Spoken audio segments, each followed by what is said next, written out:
Halo, nama saya Ahmad Danwandika dari Jakarta. Area perbaikan di wilayah kerja dari Kantor Urusan Agama di bawah Kemendak itu yang saya rasa perlu mendapat optimasi atau beberapa perbaikan dalam rangka mengoptimalkan fungsinya sebagai salah satu kantor pelayanan publik. Saat ini itu rata-rata di satu kecamatan di Jakarta kejadian pernikahan itu ada sekitar rata-rata 100 per minggunya. Nah, dalam kondisi itu sekarang kalau saya tanya hari ini, siapa yang tahu berapa sih resminya biaya yang harus seseorang pasangan keluarkan saat dia mendaftar di KUA untuk menikah? Atau pertanyaan, kalau Anda membayar, kira-kira uang tersebut kemana sih? Pernahkah ada yang mendapat Anda terima dan sebagainya?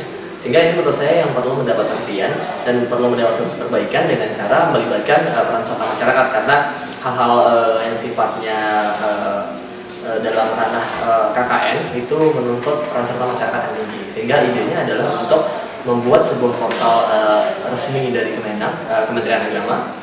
Di sana spesifik tentang transparansi proses yang akan seseorang lalui saat dia mendaftar untuk menikah di KUA.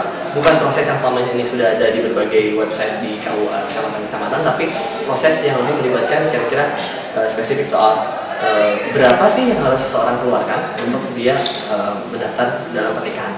Adakah uang yang memang resmi harus dikeluarkan untuk membayar penghulu dan seterusnya. Nah, salah satu yang saya garis bawahi di sini adalah soal transparansi, karena korupsi itu salah satunya harus dilawan dengan transparansi.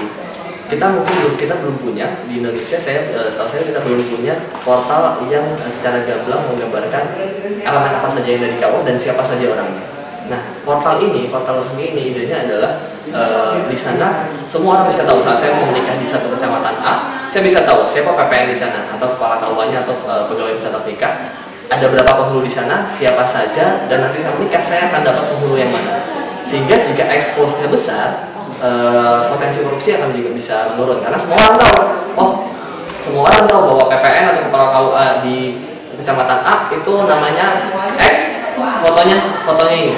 Jadi yang kita tonjolkan adalah soal mengekspos hingga potensi korupsi bisa diturunkan dan semua orang berani untuk menanyakan. Karena satu lagi yang biasanya menjadi ini dari pengalaman pribadi, karena dalam proses pernikahan itu pasangan itu dalam kondisi butuh, sehingga yang terjadi adalah pembiaran atau sifat permisif dari kejadian yang padahal kita sering lihat di depan mata kita sendiri saat berada di KUA atau sedang mengurus pernikahan begitu.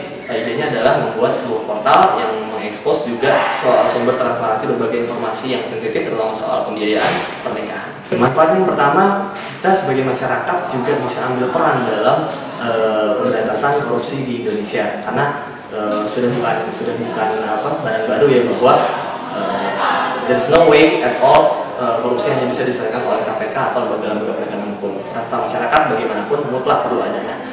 Hal ini adalah ide ini adalah untuk kebermanfaatannya adalah bagaimana kita bisa selain memang mengoptimalkan fasilitas atau pelayanan publik yang bisa kita terima, misalnya ada pasangan-pasangan yang menikah, tapi juga sekaligus bisa menjadi agen-agen yang membantu untuk memberantas korupsi, terutama spesifiknya di KUA atau urusan pernikahan.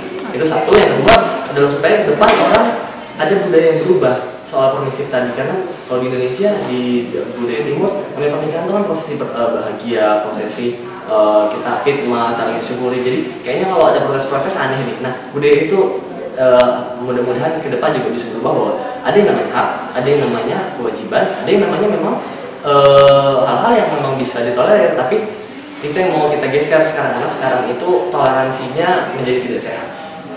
Nah, cara menjalankannya, portal yang saya bilang tadi itu kontributor itu idenya adalah itu harus dibuat oleh portal terbuka oleh Kementerian Agama dalam hal ini, tapi kontributornya harus non kementerian, artinya kontributornya harus dari sebanyak mungkin publik.